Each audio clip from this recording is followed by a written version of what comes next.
To the people walking past 4th and Pike, he was just another homeless man staring at the traffic light. They saw a dirty jacket and a cardboard sign. They didn't see that he wasn't staring at the light. He was decoding it. He just pulled the collar of that worn army green jacket up higher. Same corner, 4th and Pike. The kind of spot where tourists try not to make eye contact and locals pretend you don't exist. People walked past him like he was part of the architecture. A fire hydrant, a lamppost, a homeless guy. You know how it is. Your brain sees the cardboard sign leaning against his leg, sees the uncut hair, and it just decides. It files him away under sad or drug addict or failed. And you keep walking. You check your phone. You worry about your latte getting cold. But here's what nobody knew. While they were worrying about emails, that man was solving problems they couldn't even read, let alone understand. His name was David. He'd been there 8 months.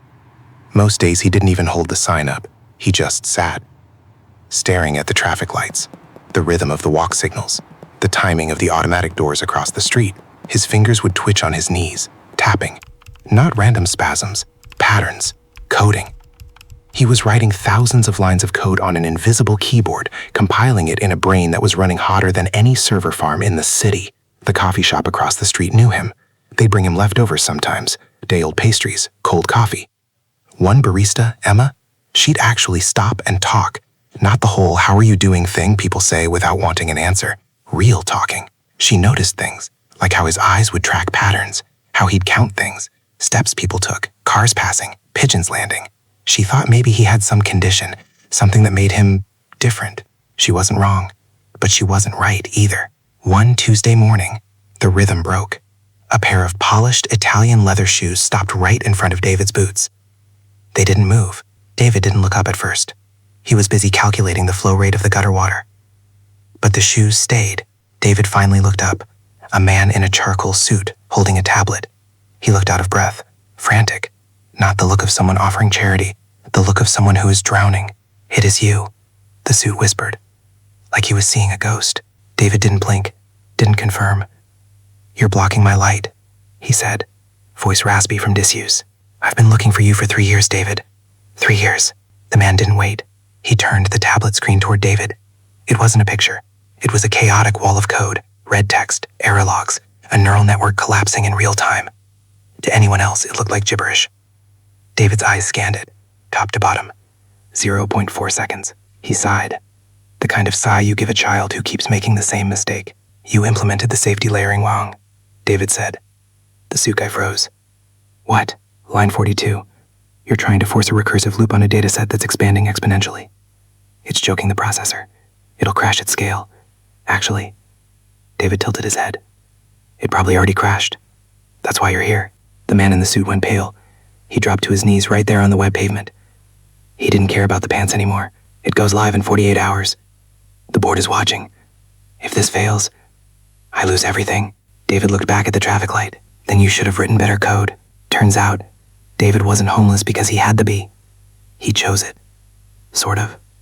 3 years earlier, he'd been a lead AI researcher at a tech company you've definitely heard of, creating algorithms for pattern recognition, predictive models, stuff that companies would pay millions for. He was good. Really good. The kind of good where people start calling you a genius, and you start believing them. But there was a meeting. There's always a meeting, isn't there? Glass walls, expensive water bottles on the table. The VP of operations, smiling that shark smile. They showed him the new application for his algorithm. They weren't going to use it to optimize traffic or help diagnose diseases. They were selling it to a foreign defense contractor.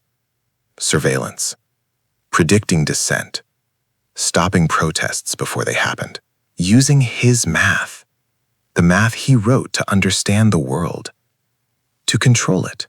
David stood up. The room went quiet. "I can't let you do that," he said.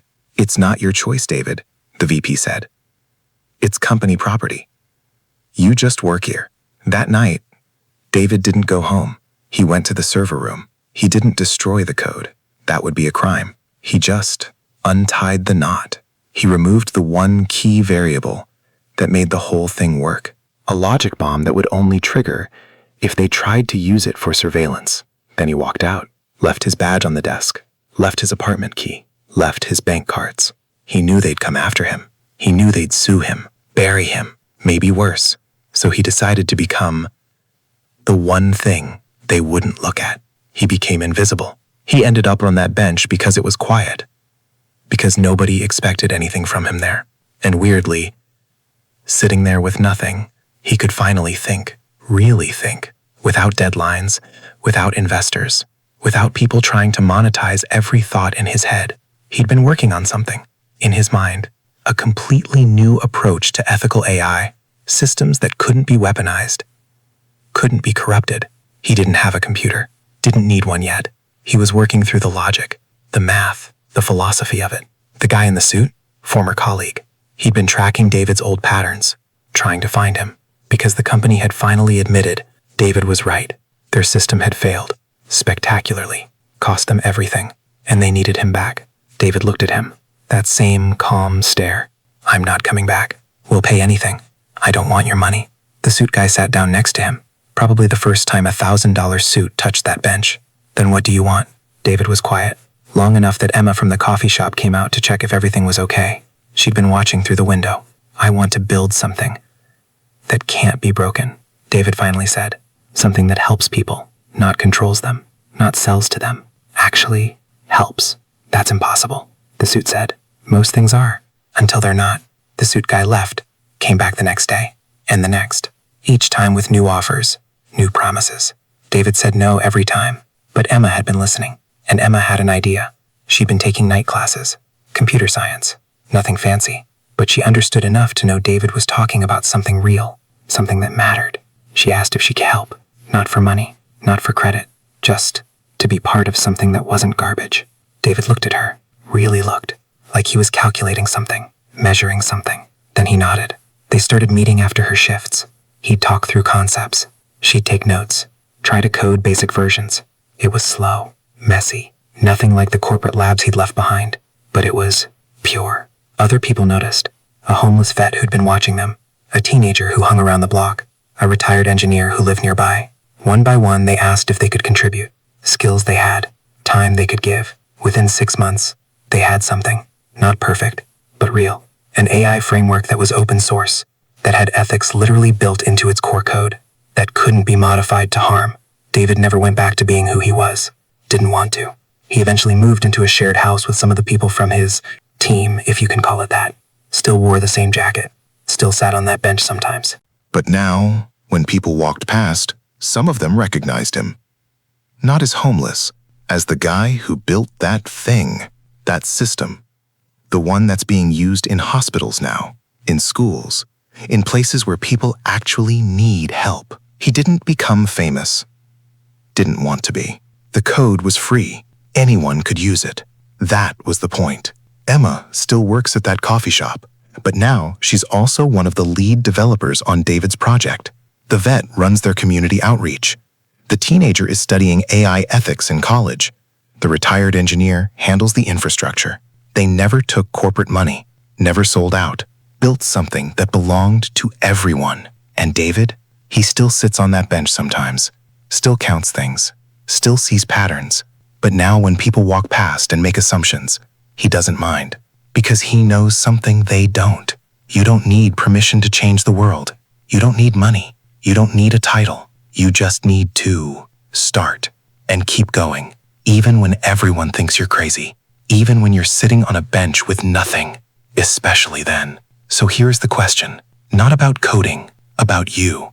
If you had to choose between $1 million and being able to sleep at night, really choose, which way do you go? Most people say they choose the moral high ground, but most people aren't hungry. Most people aren't sitting in the rain. David chose the rain, and he says it's the warmest he's ever been. Drop a comment. Tell me if you think he was crazy or the only sane person left. Next video, I'm going to show you a story that makes this one look normal. A man who bought a town just to burn it down. I'll see you there.